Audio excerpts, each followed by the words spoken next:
بسم الله الرحمن الرحيم إن الحمد لله نحمده ونستعينه ونستغفره ونعوذ بالله من شرور أنفسنا ومن سيئات أعمالنا من يهده الله فلا مضل له ومن يضلل فلا هادي له وأشهد أن لا إله إلا الله وأشهد أن محمدا عبده ورسوله intaa kadib kusoo dhawaada darsi ka mid taxanihii inoo soo taxnaaya ku saabsanaa barashada higaada qur-aanka kariimka ah insha allahu tacaala maanta waxaynu ka bilaabi doonaa suuratu talaaq kadib markii aynu soo dhammaynay suuratu taxriim oo ku jirta jiska qad samic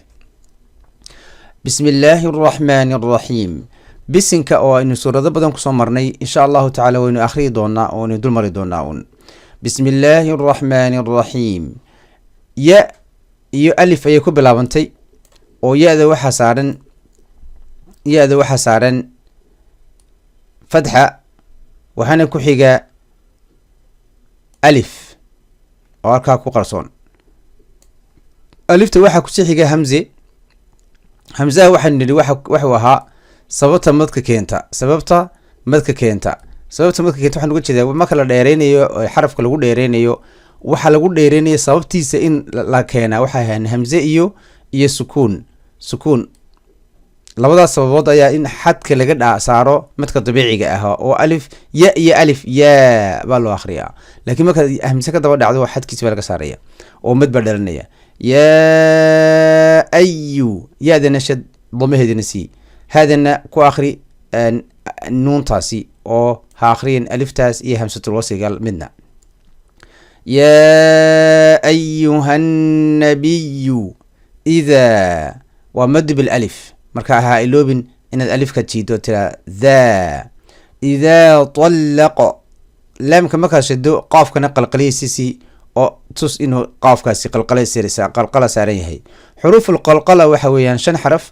waxaa lagu soo ururiyey qutbun jadin waxaana yihiin marka ay sukuuntu saaran tahay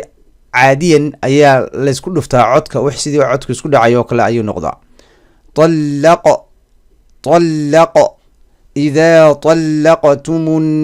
nisaa oo miimkan waxaad ku akhridaa nuunkaasi damiisi markaas siriso oo hamsatul wasligan iyo laamtamba ka bood maadaama ay yihiin allaamu shamsiya طallaqtumun nisaa alif baa ku xigta siintii waxaa la dhahdaa madu dabiiciyo nisaa buu noqonaya laakiin hase yeeshee halkan waxaa ka daba dhacay imanka aliftii waxaa ka daba dhacday hamzun wuxuu ahaa sababta madka keenta in la dheereeyo oo xarafka lagu dheereeyo markaa sidaa awgeed baa imanka xadkiisii looga saaro oo 4 loo keenay calaamada madkuna waa taasi in la dheereeyo oo xadkeedii laga saaro calaamada kutusaysaa waa sidaas oo wuxuu ka yimid in la yidhaahdo waa la dheereeyey madda waa miim iyo daal laakiin sidii markii la daabacayay si loo waday culimadu waxay ku heshiiyeen in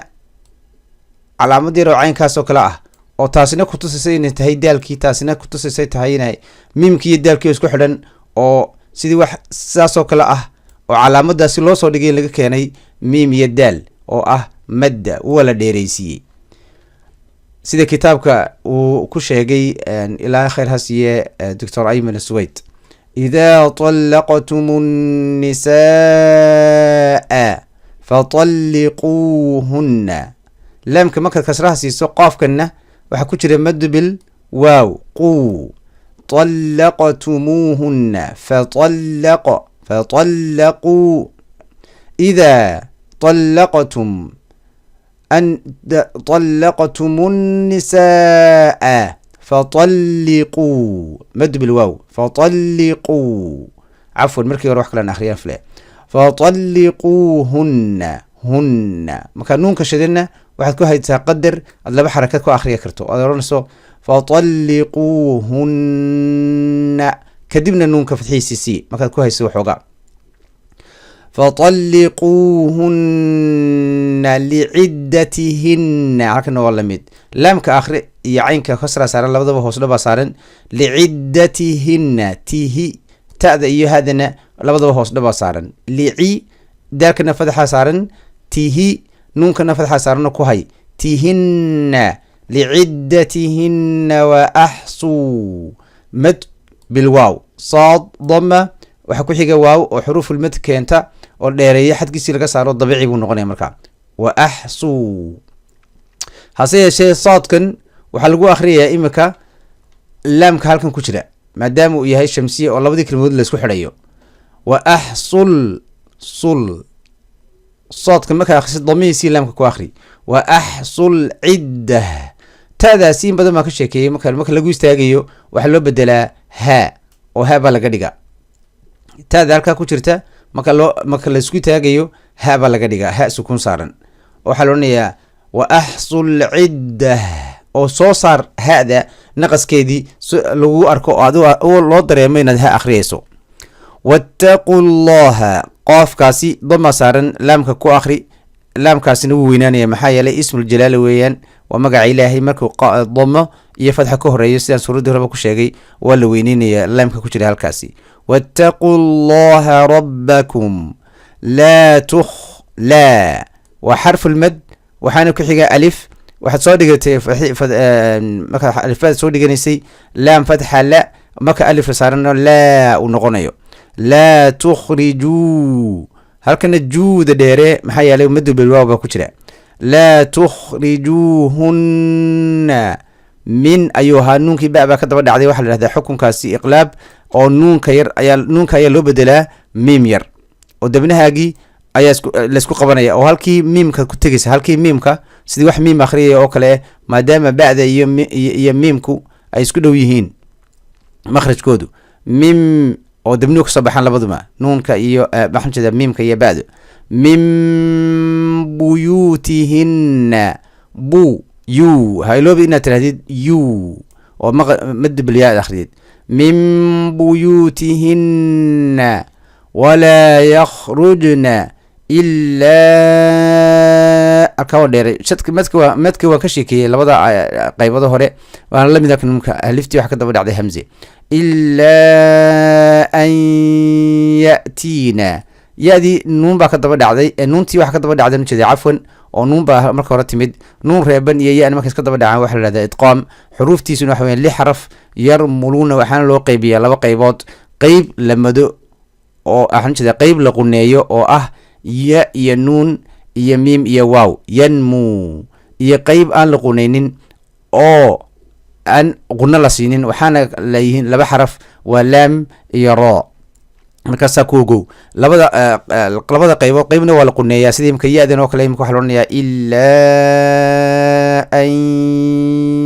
ya'tiina haddii laakiin inoo iman doona insha allah laam iyo ra ka daba dhaco nuunkii rabanaa ama tanwiintiiba qunno lama siinayo toos baa loo akhriyaya ilaa an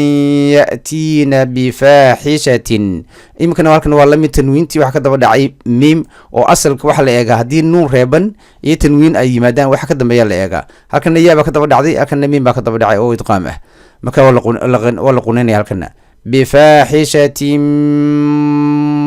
tim halkeen miimka tag oo 2 xaraka ku hay tim kasra quraata akhri bifaaxishatin mubayinah halkan waan kuu sheegay marka la akhriyayo waxaa loo bedelayaa xarfu lahaa oo sukun saaran ta'daasi laakiin haddaad doonaysa inaad isku xidho oo aayadan qaybta kelmadan iyo kelmaddaa ku xidho tanwiintii waxaa ka daba dhacay waaw marka wuxuu noqonaya halkaasina idqaam mubayinatin wa tilka xuduudullah halkaa waxaa sheegay hadaasi sukun baa lagu istaagay marka lagu istaagayo watilka xuduudullah waman yatacadda waa idqaam waman yatacadda xuduud allahi faqad daalka qalqale oo hasdhex gelinin daalka iyo doda faqad dalama daalka markaad qalqalaysid dodiina fatxaheedii akhri faqad dalama nafsah fada iyo siinku iyo iska kaa dhexgelin ee fada si fiican u muuji oo fada wax kasoo socotaa debnaheedii debnaha waxaan uga jeedaa carabkaa waxaan jeedaa cafwan ilkahaaga sare caaradooda iyo dabintaada hoose inta qoyan ayaa isku dhacaya marka ay fada soo baxayso nafsah waana xaraf uu soconayo hawadii oo naqaskii soo baxayo nafsah markaad ku istaagaysana haba waxaad ka dhigaysaa sukuun. haddaad doonaysana isku xidhana nafsahu oo madu bilwaaw noqonaya, halkan waxaa ku jira waaw sagiira, halkan waxaad ka dhigata marka xarakatayn oo hu baad odhanaysaa nafsahu laa tadri kadaalka qaqle tadri lacalla shad allahdana ku akriyo weyne lacalla allaha yuxdithu bacda dhalika amra. بسم الله الرحمن الرحيم. أنا كم صح حسن كوت سورة آية أو صافي أو أحب كتيرين إن شاء الله تعالى. أعوذ بالله من الشيطان الرجيم. بسم الله الرحمن الرحيم. يا أيها النبي إذا طلقتم النساء فطلقوهن لعدتهن. هادو نقص كاستاغي waxaa samaysaa ku istaag meel macna samaynaysa oo aan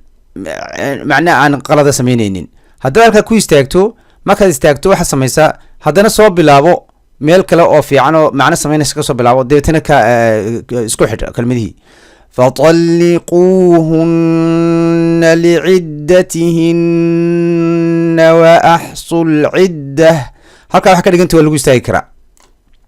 واتقوا الله ربكم. halkaana ku istaagi karta in xiriir intaa fiican sili waxaan الأولى الوصل waxaa fiican in la xiriiriyo laakiin waad ku istaagi kartaa. لا تخرجوهن من بيوتهن ولا يخرجن إلا أن يأتين